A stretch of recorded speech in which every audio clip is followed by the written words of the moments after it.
이사야 50장 4절에서 9절의 말씀을 우리 같이 읽으실 때 살아계신 하나님의 음성으로 들으시길 바랍니다. 같이 읽겠습니다. 주 여호와께서 학자들의 혀를 내게 주사 나로 권고한 나를 말로 어떻게 도와줄 줄을 알게 하시고 아침마다 깨우치시되 나의 귀를 깨우치사 학자들 같이 알아듣게 하시도다. 주 여호와께서 나의 귀를 여셨으므로 내가 거역하지도 아니하며 뒤로 물러가지도 아니하며 나를 때리는 자들에게 내 등을 맡기며 나의 수염을 뽑는 자들에게 나의 뺨을 맡기며 모욕과 침뱉음을 당하여도 내 얼굴을 가리지 아니하였느니라. 주 여호와께서 나를 도우심으로 내가 부끄러워하지 아니하고 내 얼굴을 부싯돌같이 굳게 하였으므로 내가 수치를 당하지 아니할 줄 아노라. 나를 의롭다 하시는 이가 가까이 계시니 나와 다툴 자가 누구냐? 나와 함께 설지어다. 나의 대적이 누구냐? 내게 가까이 나아올지어다. 보라, 주 여호와께서 나를 도우시리니 나를 정죄할 자 누구냐? 보라, 그들은 다 옷과 같이 헤어지며 좀이 그들을 먹으리라. 아멘. 20세기 최고의 성경학자요 부흥사였던 R.A. 토레이라고 하는 목사님에게 어떤 부인이 찾아왔습니다. 그리고 상담을 합니다. 저는 집회에 열심히 참석도 하고 기도도 많이 하는데 하나님의 은혜가 실감나지 않습니다. 제가 구원받았다는 사실도 실감나지 않는데 왜 그럴까요? 아주 심각한 질문이죠. 여러분들도 신앙생활 오래 하시면서 예배도 열심히 하고 교회 봉사도 열심히 하는데 왜 하나님의 은혜가 실감나지 않고 내가 정말 구원받았는지 실감나지 않는데 왜 그럴까? 그렇게 스스로 생각하는 분들도 이 자리에 많이 계실 줄로 압니다. 이 말을 듣고 있던 토레이 목사님은 고민하는 그 부인에게 기도하는 법을 가르쳐 주셨습니다. 부인, 오늘부터 집에 가서 다른 기도는 하지 말고 이 한 가지만 기도를 계속 하십시오. 그 한 가지 기도가 뭐냐면 하나님께 부인 자신의 모습을 보여달라고. 한 주간 동안 다른 기도 하지 마시고 이 기도만 하세요. 그래서 목사님의 충고를 따라가지고 그 부인은 집에 돌아가서 이 기도만 계속합니다. 하나님, 제 자신의 모습을 보여주십시오. 제가 어떤 사람입니까? 내가 하나님 앞에 어떤 사람인가를 보여주세요. 일주일 동안 내내 그런 기도를 하고 마침내 자신의 모습을 깨닫기 시작합니다. 하나님 앞에서 추하고 불결하고 머리끝에서 발끝까지 더러운 자신의 모습을 발견하게 됩니다. 마침내 부인은 자기의 죄악을 보면서 절망한 채 일주일 후에 목사님을 찾아가서 다시 말합니다. 목사님, 저는 죽어버리고 싶습니다. 이제부터는 어떻게 살아야 될지 모르겠습니다. 제 자신을 모를 때는 제가 잘나고 똑똑하고 훌륭하고 인품 있고 신앙생활을 잘하는 줄 알았는데 하나님 앞에 내 자신의 추한 모습을 보여주니까 하나님께서 내 자신의 추한 모습을 보여주시니까 저는 이 세상에 살아갈 자격도 없고 내세울 만한 것도 아무것도 없습니다. 어떻게 했으면 좋겠습니까? 죽어버리고 싶습니다. 그러니까 목사님이 또 말씀하시기를 집에 돌아가 이런 기도를 하십시오. 이제부터는 주님의 십자가를 보여달라고 기도하십시오. 그래서 또 집에 돌아가서 열심히 기도합니다. 주님께서 지신 십자가를 보여주십시오. 주님의 십자가의 의미가 무엇입니까? 우리가 날마다 십자가를 반지에 끼고 목걸이를 하고 귀걸이를 하고 교회 건물 또 지붕에다가 십자가를 내걸지만은 주님의 십자가의 의미가 무엇인지 모르고 그냥 기독교는 십자가만 이렇게 그리면 된다 생각을 하고 있었는데 주님께서 지신 십자가를 보여주십시오. 그 십자가의 의미가 무엇입니까? 이런 기도를 일주일 동안 계속 하게 됩니다. 그러면서 십자가의 의미를 깨닫습니다. 내 자신이 나의 죄 문제를 해결할 수 없고 오직 예수 그리스도께서 나의 죄 문제를 해결하시기 위해서 나를 사랑하셔서 독생자 예수 그리스도를 이 땅에 보내주시고 그분의 그 십자가에 피 흘려 돌아가심으로써 나의 죄를 대신 짊어지시고 내 죄를 깨끗이 용서해 주신 그 하나님의 은혜를 깨닫기 시작한 것입니다. 여러분, 신앙생활 하시면서 십자가를 보고 만지고 느끼면서 십자가가 뭔지 아십니까? 아직도 하나님의 은혜를 실감하지 못하고 구원의 확신을 알지 못하는 사람들은 십자가가 무엇인지 그 비밀을 깨닫지 못하고 있는 사람들이 많다는 겁니다. 십자가가 무엇이고 왜 예수님께서 십자가를 짊어지시고 죽으셨는지 그 의미를 깊이 깨달으면 하나님의 은혜가 실감이 나고 그리고 구원의 기쁨과 감격 속에서 신앙생활을 더욱더 잘할 수밖에 없다고 하는 것을 보여주는 겁니다. 오늘 이사야 선자는 본문을 통해서 이렇게 말하고 있습니다. 주 여호와께서 학자들의 혀를 내게 주사 나로 곤고한 자를 말로 어떻게 도와줄 줄 알게 하시고 아침마다 깨우치시되 나의 길을 깨우치사 학자들같이 알아듣게 하시는도다. 학자들의 혀를 내게 주사 곤고한 자를 말로 어떻게 도와줄 줄 알게 하시고, 곤고한 자는 지친 자, 죄의식에 눌려있는 자, 무거운 짐을 지고 견딜 수 없는 자, 고통에 시달리는 자, 슬퍼하는 자, 그런 사람들을 곤고한 자들이라고 본문은 말하고 있습니다. 그래서 이사야는 나의 길을 깨우치사, 나의 길을 깨우치사 학자들같이 알아듣게 하시는도다. 여러분, 이사야 선자가 얼마나 훌륭하고 위대하고 학식이 높은 그런 선지자였습니까? 근데 그의 기도가 나의 길을 깨우치사 학자들같이 알아듣게 하시는 그 하나님의 은혜를 고백하고 있는 겁니다. 우리나라의 속담에 쇠기의 경이 있기라는 말이 있습니다. 아무리 말을 해도 이해하지 못하고 딴소리 하는 사람들을 답답해 하잖아요. 차라리 쇠기의 경을 읽지. 여러분, 소 앞에 불경을, 화엄경을 외우고 가르쳐주고 성경을 가르쳐준다고 해서 소가 사람이 되고 변화가 됩니까, 여러분? 먹을 것만 주면 좋아하지요? 바로 그런 말입니다. 목사의 설교가 여러분들 귀에 쇠기의 경읽기가 되면 안 됩니다. 여러분들이 성경을 읽는데 쇠기의 경 읽는 식으로 아무 이해도 없고 깨달음도 없고 감동도 없고 감각이 없다면 나는 죽은 신앙인 거예요. 십자가와 나는 아무 상관이 없는 그런 죽은 무감각한 신앙을 가지고 있다고 하는 것을 반증하는 것입니다. 아침마다 하나님께서 우리의 길을 깨우시며 그의 길을 열어가시는 겁니다. 육체 가운데 귀는 듣는 기능을 하던 아주 중요한 지체입니다. 만약에 우리가 듣지 못한다고 한다면 새소리, 물소리, 바람소리, 사랑하는 남편, 아내, 자녀, 교회 음악소리, 풍경소리 이런 소리를 우리가 듣지 못하고 살아간다고 한다면 얼마나 답답하겠습니까? 여러분?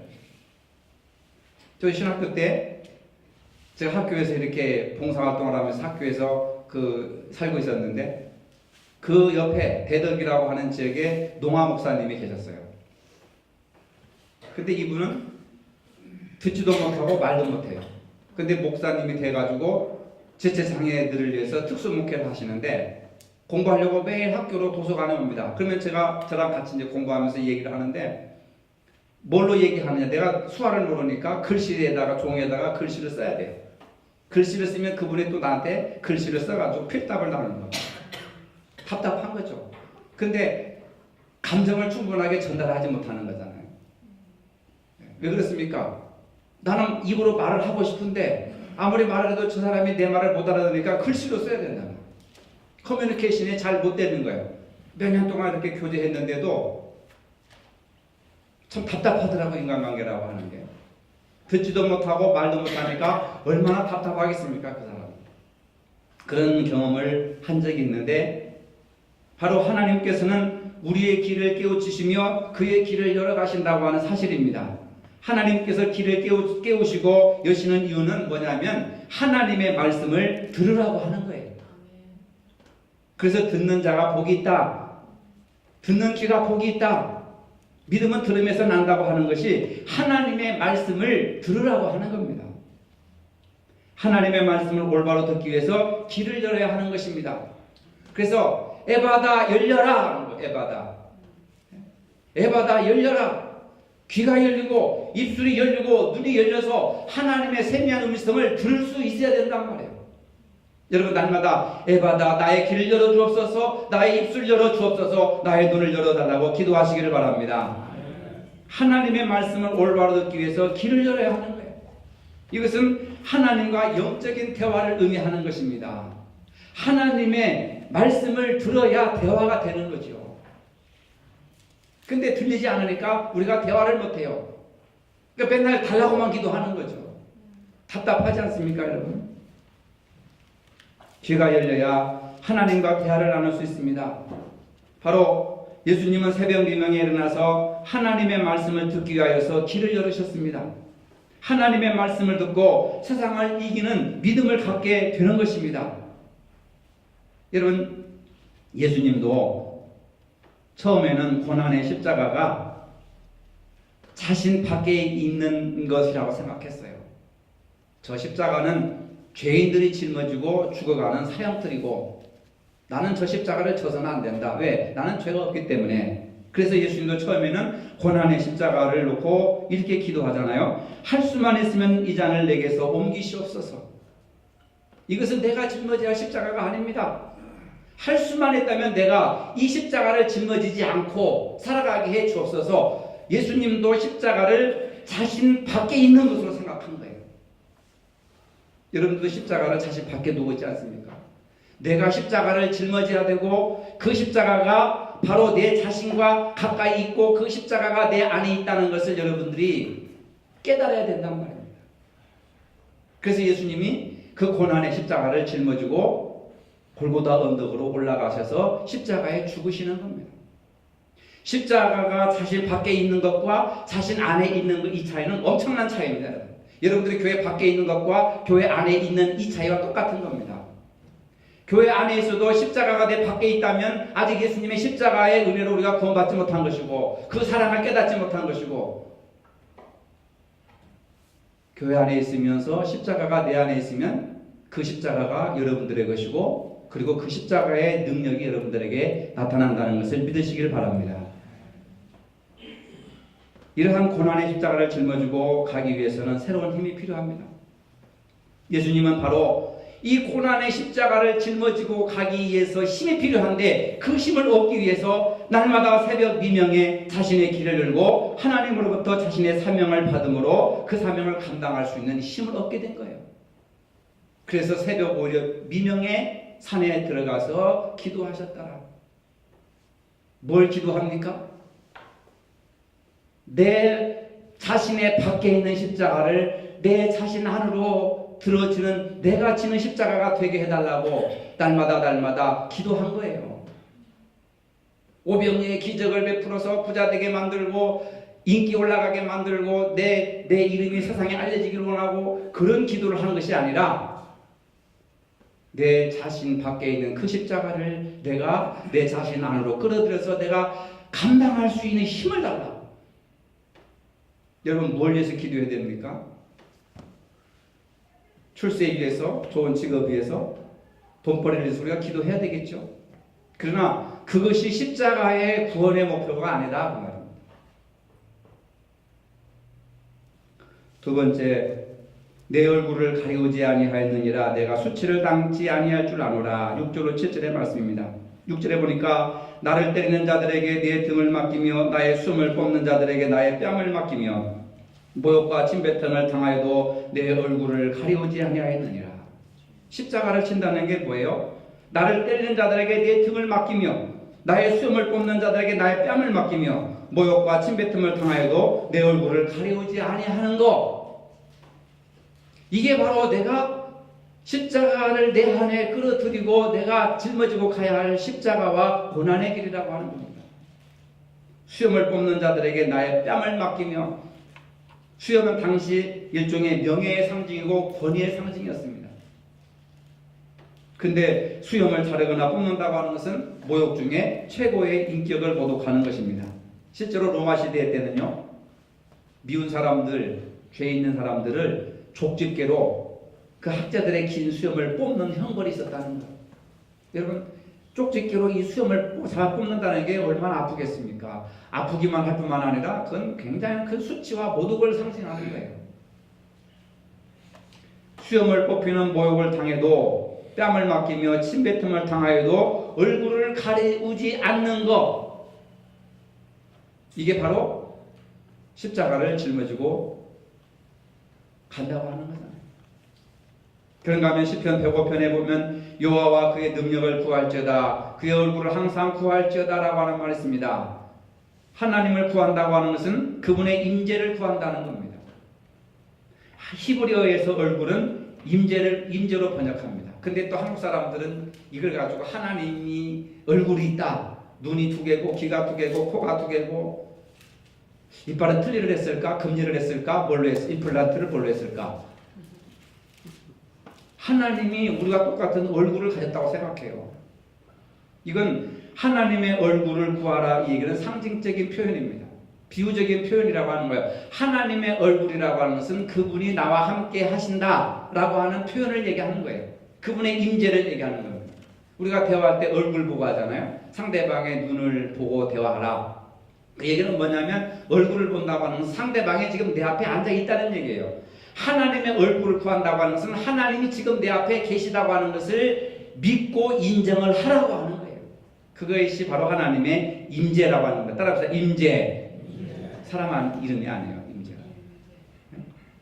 하나님의 얼굴을 구한다고 하는 것은 하나님이 지금 내 앞에 현존해 계시다.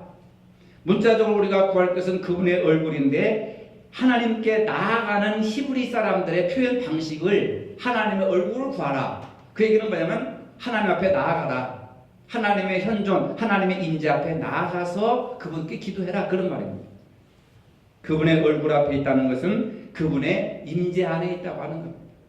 여러분들은 지금 이 시간에 하나님의 얼굴 앞에 하나님의 임재 가운데 예배드리는 줄로 믿으시길 바랍니다. 근데 우리는 늘 그분의 임재 안에 있습니까? 우리가 늘 하나님을 의식하며 살아가고 있습니까? 그러지 않을 때가 얼마나 많아요. 바쁠 때도 그렇고 또 여러 가지 복잡할 때 하나님의 임재 가운데 우리가 사는 것은 아닙니다. 그렇기 때문에 여호와 그의 능력을 구할지어다 그의 얼굴을 항상 구할지어다. 항상 구하라는 거예요. 항상.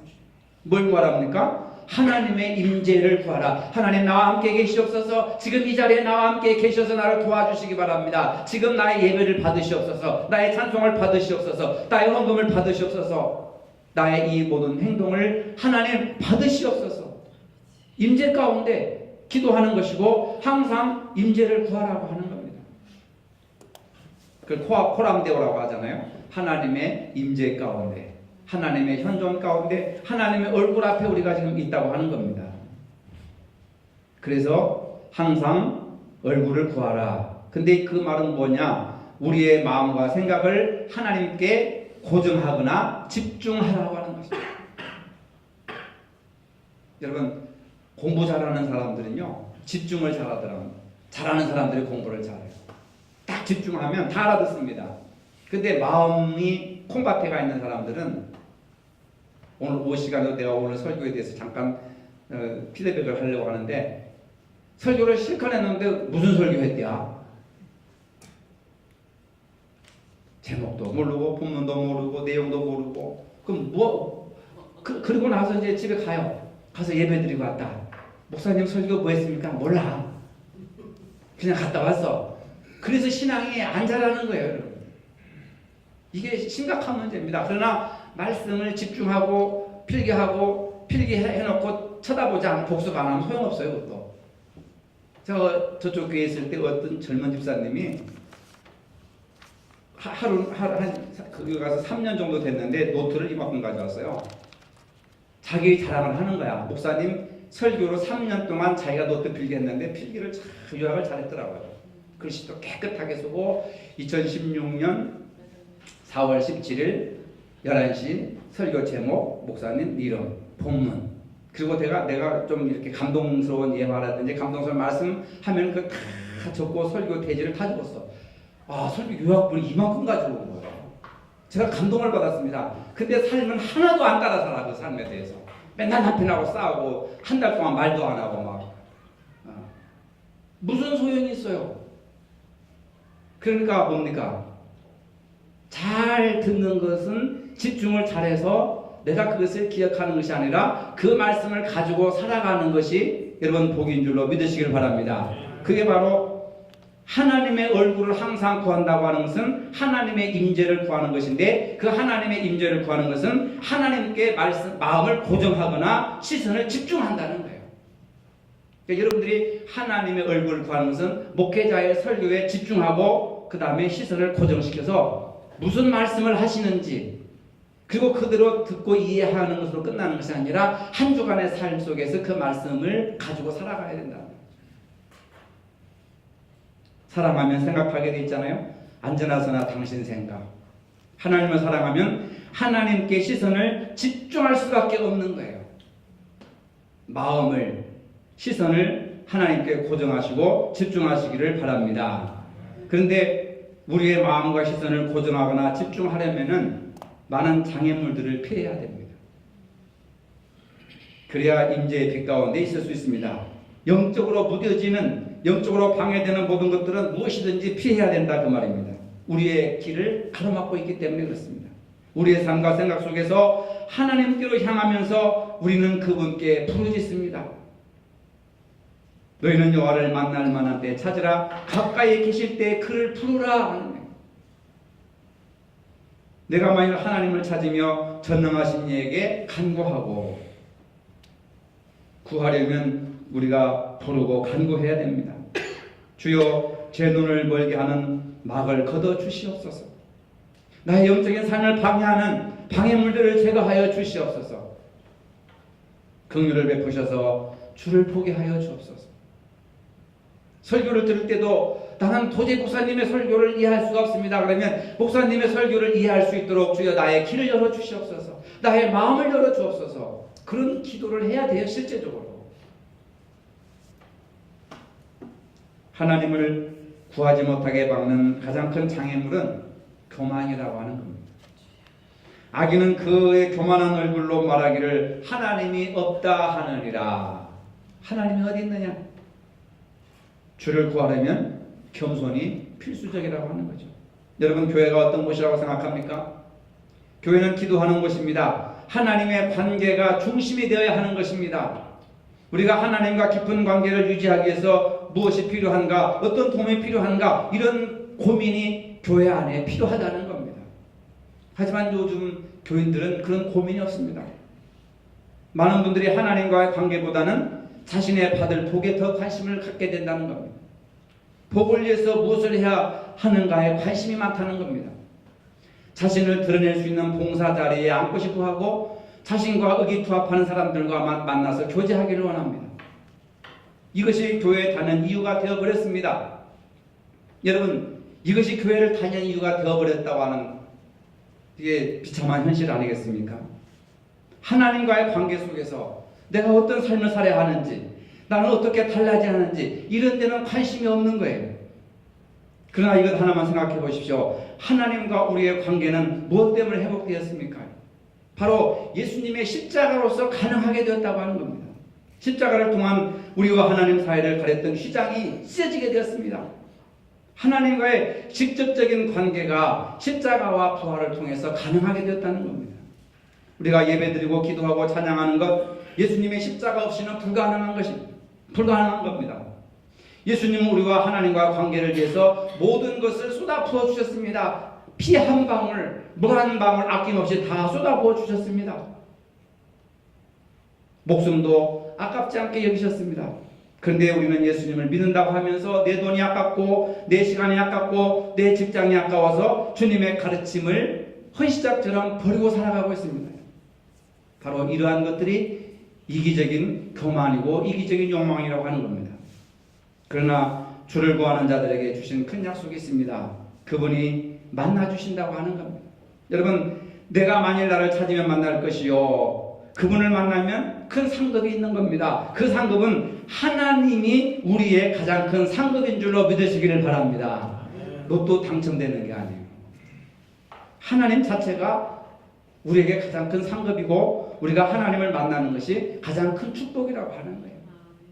근데 이걸 모르면 교회를 다녀도 돈벌이가 시원찮고, 교회를 다녀도 자식이 취직이 진급되지도 않고, 비정규직에서 정규직으로 올라가지도 않고, 엉뚱한 것만 자꾸 구하니까 안 되는 것들이 더 많은 거예요. 여러분, 하나님을 만나는 것이 가장 큰 상급이고, 하나님을 아버지라 부를 수 있는 것이 가장 큰 축복이고, 영생을 소유하고 있다고 하는 것이, 이것이 축복 중에 가장 큰 축복이라고 하는 것을 감사하시기를 바랍니다. 그분만 있으면 우리는 다 가진 것이에요. 그분이 천지 만물을 창조하셨는데 고아와 같이 우리를 내버려 두시겠습니까? 그러므로 여호와의 능력을 구할지어다 그의 얼굴을 항상 구할지어다 라고 말하고 있는 겁니다. 세 번째로 나를 의롭다 하시는 이가 나를 정죄할 자 누구리요? 8절로 9절의 말씀입니다. 미국의 영화감독 존 휴스턴의 일화입니다. 휴스턴은 자녀들에게 어렸을 때부터 철저하게 교육을 시킵니다. 어떤 교육이냐면 섣불리 남을 판단하지 말아라. 여러분 가르치는 교훈이 다르잖아요. 좋은 대학 가가지고 좋은 스펙 쌓아가지고 인류 기업체에 취직해라 이런 걸 가르치는 것이 아니라 평생 살아가면서 친구를 함부로 섣불리 판단하지 말아라. 이런 교육을 밥 먹을 때마다 밥상머리에서 계속해서 자식들에게 가르치는 겁니다. 그런데 어느 날 저녁에 딸이 식탁에서 아빠 난 반 고흐와 그의 그림은 아주 칠색이에요 하면서 세계적인 명장 반 고흐 아십니까? 그 사람의 그림 한 점이 수십억 원 가요. 피카소 같은 거 수천억하고 지금 아마 수백억까지 올라갔을 거예요. 근데 그 세계적인 반 고흐의 작품을 질색이라고 비판을 하는 거예요. 딸이 밥을 먹으면서. 그러니까 아버지가 고흐의 그림이 싫다고 그런 내가 알고 있는 고흐의 그림을 몇 점이나 가지고 있으며 왜 싫은지 이유를 말해보라 하니까 딸이 우물쭈물할 때 이 아버지가 뭐라고 얘기하느냐면 상대방을 자세히 모르면서 함부로 남을 판단하지 말아라. 내가 고흐의 작품을 얼마나 알고 있느냐, 내가 고흐의 그 작품의 세계를 얼마나 많이 알고 있느냐, 함부로 모르고서 남을 판단하지 마라. 그런 자식을 어렸을 때부터 자식들에게 교육을 철저히 가르치는 겁니다. 여러분 우리 주님도 비판하지 말라고 하셨습니다. 마태복음 7장 1절에 보니까 비판을 받지 아니하려거든 비판하지 말라. 유대인의 지에서 탈무드에는 남을 비방하는 것은 살인보다도 위험한 일이다. 살인은 한 사람밖에 죽이지 않지만 비방은 세 사람을 죽인다. 첫째, 비방하는 사람 자신이 죽는 것이고, 둘째, 그 남을 비방하는 말을 듣고 있는 사람 자신이 죽는 것이고, 그리고 화재, 내가 어떤 사람을 비방할 때 그 사람도 죽는 것이다. 내가 어떤 사람을 다른 사람 앞에서 비방하면 세 사람을 죽이는 것이다. 이게 탈무드에 기록되어 있는 것입니다. 내가 남을 비난하면 나에게 10배, 20배로 비방이 되돌아오게 된다 하는 그런 지혜서가 있습니다. 나를 높게 하신 이가 하나님이신데 비판할 자가 누구겠는가?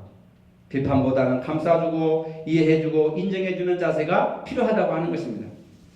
우리가 교회를 다니는 목적은 교회의 규모나 크기를 자랑하기 위한 것이 아닙니다. 자신이 어떤 사람이고 십자가가 무엇인지를 깨닫기 위해서 교회를 다니는 것입니다. 아직도 왜 교회를 다니는지 그 이유와 목적을 모른다고 한다면 토레이 목사님을 찾아와 상담했던 그 여인처럼 자신이 어떤 존재인지 보여달라고 기도하시기 바랍니다. 그리고 십자가가 무엇인지 깨닫게 해달라고 기도하시기를 바랍니다. 많은 사람들이 십자가는 자신 밖에 있다고 생각합니다.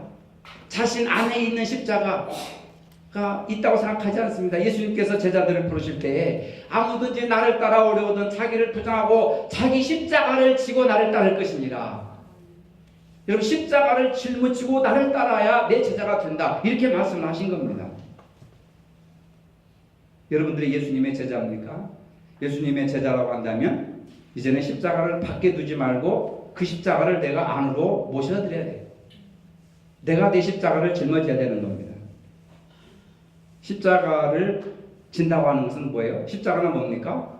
여러분이 십자가를 통해서 뭘 봅니까? 하나님의 사랑과 예수님의 사랑이에요. 십자가를 통해서 사랑을 모르면 아직도 믿음이 없다고 하는 겁니다. 기독교가 뭔지를 모르는 거예요. 성경이 뭔지를 모르고 예수님이 누군지 모르고 있다고 하는 겁니다.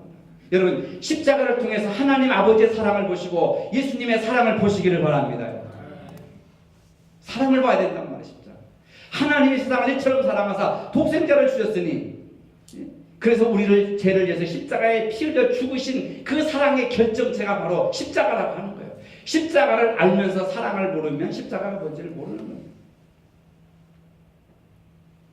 십자가는 뭐예요? 십자가는 뭐예요?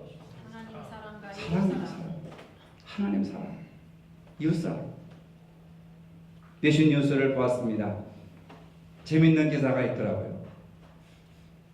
외국이나 우리나라에나 노숙자들이 많이 있습니다. 그 사람들이 구걸을 하잖아요. 어느 식당의 유명한 이야기가 외신에 이렇게 뉴스로 보도됐습니다. 날마다 그 식당에 와가지고 노숙자들이 구걸을 하는, 음식 좀 주세요, 돈 좀 주세요. 근데 냄새가 납니다. 손님들이 싫어합니다. 손님들이 뚝뚝 떨어져요. 근데 그 식당 주인이 믿는 사람이었습니다. 아마 이런 십자가의 사랑에 대해서 은혜를 받았던 모양이에요. 남루한 노숙자가 자기 집에 찾아 구걸하는데요. 당신 내가 돈을 몇 달러 주면 평생 거지가 될 텐데 거지 노릇 하지 말고 우리 집에 와서 식당 종업원이 되라 해가지고 취직을 시켜버린 거예요. 그 사람. 목욕도 하고 수염도 깎고 머리도 자르고 옷도 입혀놓으니까 핸섬하게 보이더라고. 제가 그 기사와 사진을 직접 읽어봤습니다. 주방에서 열심히, 식당에서 열심히 일을 하는 거예요. 근데 그 소식이 인근 지역에 많이 알려지자 사람들이 그 주인이 참 훌륭하다, 훌륭한 사람이다 해가지고 그 노숙자를 자기 집 식당 종업원으로 채용한 그 소문 때문에 손님들이 몰려들어가지고 문전성시를 이루고 있다고 하는 기사를 제가 본 적이 있습니다. 여러분, 진정한 십자가의 사랑이라고 하는 게 뭐예요? 거지가 왔을 때 문전박대하는 건 사랑이 아닙니다. 그리고 와서 1달러 몇 센트 주는 것, 이것은 소극적인 사랑이죠. 쫓아내는 사람보다 낫지 않습니까? 근데 자기 식당 입장을 생각하지 않고 그 구걸하러 온 노숙자의 입장을 생각해가지고 이 사람을 채용하면 평생 먹고 살 수 있겠다 해가지고 종업원으로 채용한 것이, 이것이 진정한 적극적인 십자가의 사랑인 줄로 믿으시길 바랍니다. 말로 주여주한다고 사랑하는 것이 아닙니다. 생활 속에서 십자가의 사랑을 구체적으로 우리가 실천하지 않으면 그건 소리 나는 구리가 울리는 깽가리가 되고 마는 거예요. 그렇게 또 속겠습니까? 봄이 되어 날씨가 따뜻한 새싹이 나오고 꽃이 피어 세상이 아름답지 않습니까? 신앙생활도 마찬가지입니다. 따뜻한 내 마음속에 사람들이 보이고 따뜻한 가정에 화목이 찾아오고 따뜻한 교회에 사람들이 모이고 머물게 되는 것입니다. 그렇지 않으면 벌과 나비처럼 다른 곳을 찾아 떠나버리는 겁니다. 오늘 이사야 선자는 학자들의 혀를 주사 곤고한 자를 말로 어떻게 도와줄 줄 알게 하시고 나의 귀를 깨우치서 학자들같이 알아듣게 하시는도다. 학자 같은 혀를 가져서 곤고한 자들에게 사랑의 복음을 전하시고 학자 같은 귀를 주셔서 사랑의 복음을 알아듣게 하옵소서. 기도하는 저와 여러분들 되시기를 축복합니다. 거룩하신 하나님 아버지, 저희 모두에게 학자 같은 혀를 주셔서 곤고한 자들에게 나가 사랑의 복음을 전하게 하시고 학자같이 알아듣는 귀를 주셔서 복음을 듣고 깨달아 그대로 실천하는 저희들 될 수 있도록 도와주시옵소서. 예수님의 이름으로 기도합니다. 아멘. 이제는 우리 주 예수 그리스도의 은혜와 하나님 아버지의 무한하신 사랑과 성령의 교통하심이 학자 같은 혀와 귀를 주시는도다라고 고백하는 저희 머리 위에 이제로부터 영원토록 함께 하시기를 축원하옵나이다. 아멘.